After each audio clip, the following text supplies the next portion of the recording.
Hello, I'm Ava and I am a gender fluid pansexual. I wanted to talk about the rights of the LGBTQ community around the world. As a member of the community, I have a strong interest in things that concern me. I decided to do this project in hopes to educate people. And since I don't like to have my face on camera and just a PowerPoint is boring, I chose to create an avatar that was going to represent me. So what are some common labels within the community? Gay. A gay person, mostly used for men, is someone who has sexual or romantic attraction to the same gender as themselves. Lesbian. A woman who has romantic or sexual attraction to other women. Non-binary. A person whose gender falls outside of the gender binary of male/female. Bi. A person who has a romantic or sexual attraction to more than one gender. Pan. A person that has sexual or romantic attraction to a person regardless of gender identity. Queer. A person who isn't cisgender or heterosexual. Gender fluid. A person whose gender identity is fluid and is subject to change. A/aro. A person who does not feel sexual or romantic attraction. Trans, a person whose gender identity does not match the sex they were assigned at birth. Hetero, a straight person. Cis, a person whose gender identity matches the sex they were assigned at birth. Before we can speak of the current day, let's go back a bit. The LGBTQ community has been facing hardship for decades. The first country to actually legalize same-sex marriage was the Netherlands in 2000. Which is pretty late. What has been referred to by many as the first Pride Parade is the Stonewall Riot's first anniversary. On June 27th, 1969, hundreds were at the Stonewall Inn, enjoying themselves when police raided the inn.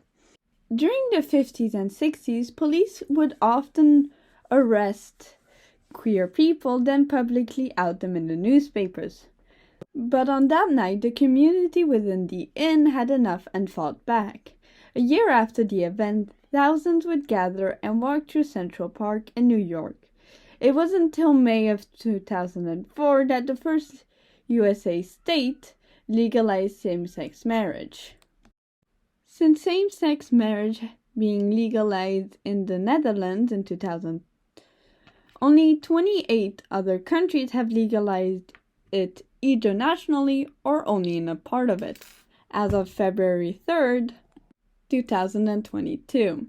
Those countries are Argentina, Australia, Austria, Belgium, Brazil, Canada, Chile, Colombia, Costa Rica, Denmark, Ecuador, Finland, France, Germany, Iceland, Ireland, Luxembourg, Malta, Mexico, New Zealand, Norway, Portugal, South Africa, Spain, Sweden, Switzerland, Taiwan, United Kingdom, the United States, and Uruguay. And the fight is still not over. In about a dozen countries, being queer is considered a criminal offense, where people can either do prison time for or even die. And in over 60 other countries, being part of the LGBTQ+ community, it's still criminalized. Queer people have been advocating for their rights for ages, but there's still a lot of work that needs to be done. As a Canadian, I decided to look deeper into the laws of my own country. On the official website of Canada, it states that in 1996, the Canadian Human Rights Act was amended to specifically include sexual orientation as one of the prohibited grounds of discrimination.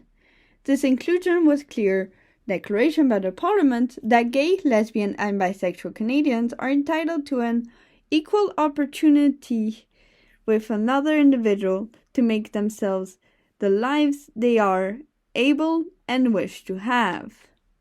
They also reinforced this by mentioning the Canadian Charter of Rights and Freedom, which considers any individual as equal despite differences between people. Queer Canadians have been able to serve the military since 1992, and 2012 for transgenders.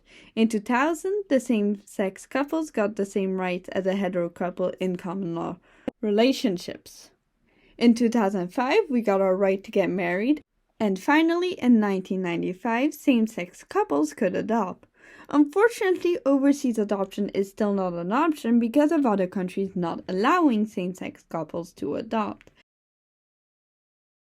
I talked with several other people of the community around me asking for their stories. Some haven't come out to family because of homophobia, others have. I also asked what they felt like the next step for the acceptance of the LGBTQ community was. The two main answers I got were to stop the stigma around HIV in the community and to have more representation in media. And to conclude this video, here are some words from the people I interviewed to anyone in this diverse community.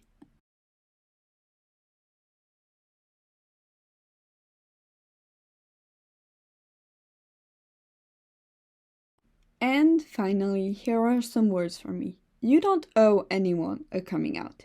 Your gender identity and sexual orientation is your own. You don't have to explain yourself to anyone.